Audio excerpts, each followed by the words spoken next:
Yeah, it just came to me why I hate this park. Good morning. On my channel today, I'm out on a Sunday morning ride. It's a little late start for me today, 10:30 in the morning Sunday.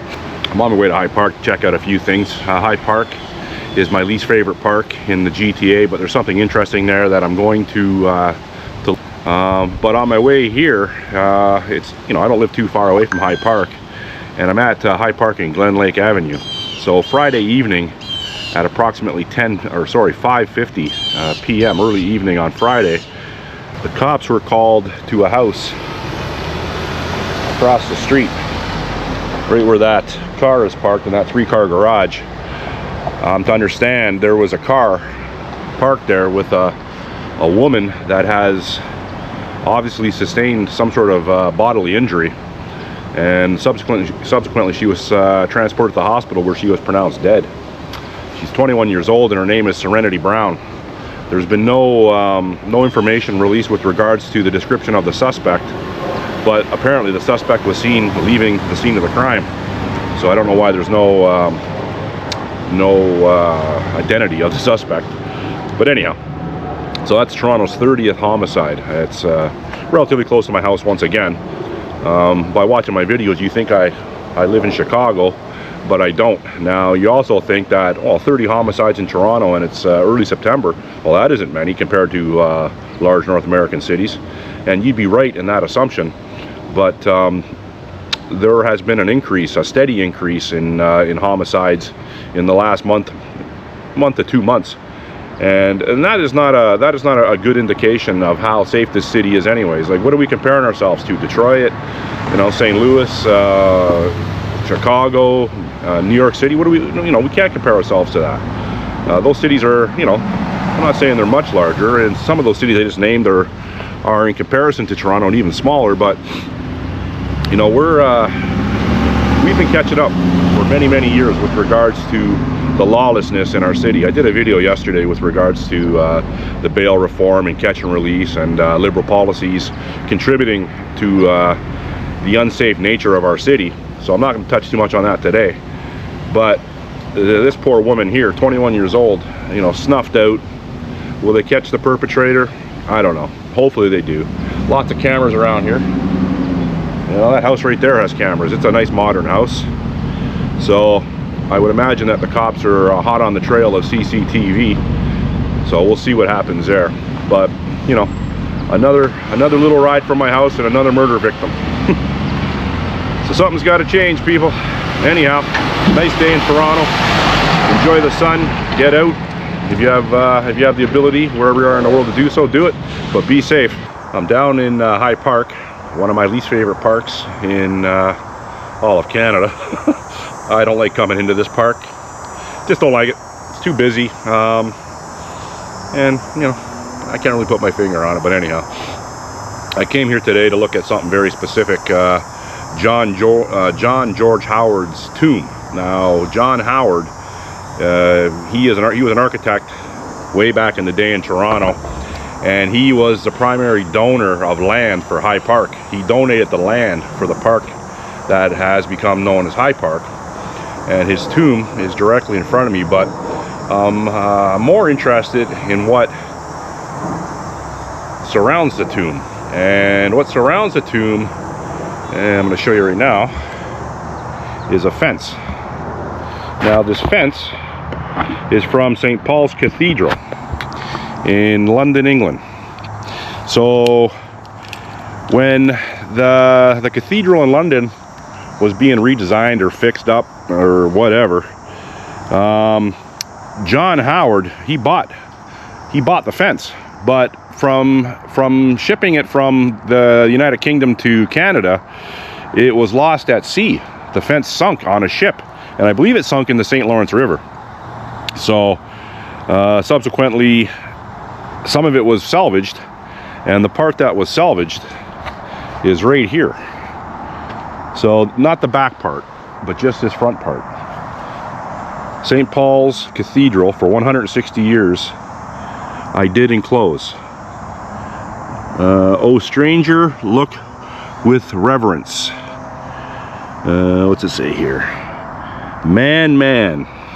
Unstable man. I don't know what that means. It was thou who caused the severance. Okay. What's this one say? The same thing? Nope. Okay. In memory of John George Howard, Jemima Francis, wife, born 27 July 1803. He died February 3rd, 1890, aged 86. His wife, Jemima, born 18th August 1802. Died 1st September 1877, age 75. And it also says that on their tombstone there. And apparently that's a 10-ton monument with Vermont marble at the top. Wow, it's very beautiful. Very beautiful. Yeah, so this fence, my understanding, is the oldest surviving structure in Toronto. There's nothing older that has survived the years other than this fence. It's in good shape too. So this sat on the bottom of the St. Lawrence River for quite some time. Not exactly sure how long until it was salvaged. They didn't salvage all the fence, but enough to make this portion of it anyways. The fence dates back to 1714. So it's over 300 years old. It's almost like this paint's almost like enamel. Very, you know, you can imagine it's been painted a few times over the 300 years for sure. But yeah, I always knew this was here. It's just I never really took notice of it. You know, rode by, drove by, whatever. But yeah, it's in good shape. They got some nice planters out here too. Very nice. So they keep this nice. And across the way over there are the infamous High Park washrooms that were so synonymous for homosexual activities for years and years and years. It was a place of debauchery. Men could go there and stay there all weekend. I've heard some horrific numbers that come out of there with regards to sexual partners one man can have in the course of a year. It's in the thousands, if you can believe that. But that's this park, I don't like it. That's one of the reasons, to be honest with you. And there's been some murders here, lots of rapes over the years, and it's not a safe park at all. It's a creepy park. I've been through this park at night, and I've been through a lot of parks at night, and this park gives me the creeps. Not that I'm afraid of anything. It's just, I don't know. A lady was sexually assaulted about 6 months ago up on Parkside Drive to the east, and she was walking through the park at around 10:30 at night, near the Parkside Drive. And you know, women, don't do that, please. Just, you want to go for a walk, don't walk near Hyde Park at 10:30 at night. I know you think everything's safe and everything, but it isn't. Stay away from this park, and all parks, to be honest with you, at night. Or team up with a buddy at least. But anyhow, yeah.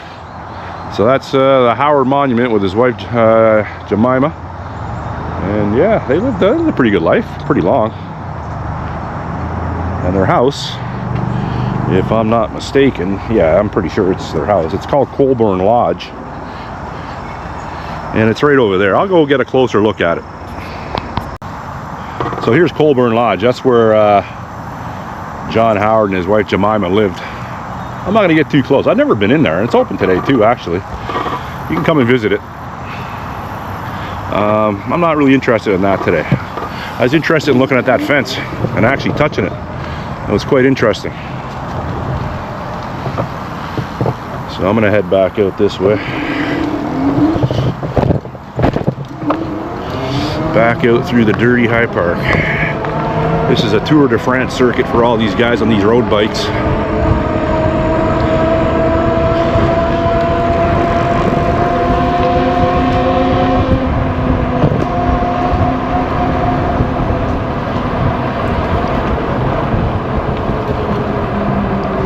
So that's the washrooms right there that yeah, were the site of debauchery for many years.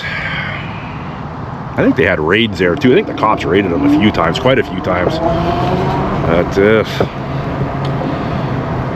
yeah, anyhow. What are you gonna do, eh? What are you gonna do? Yeah, it just came to me why I hate this park.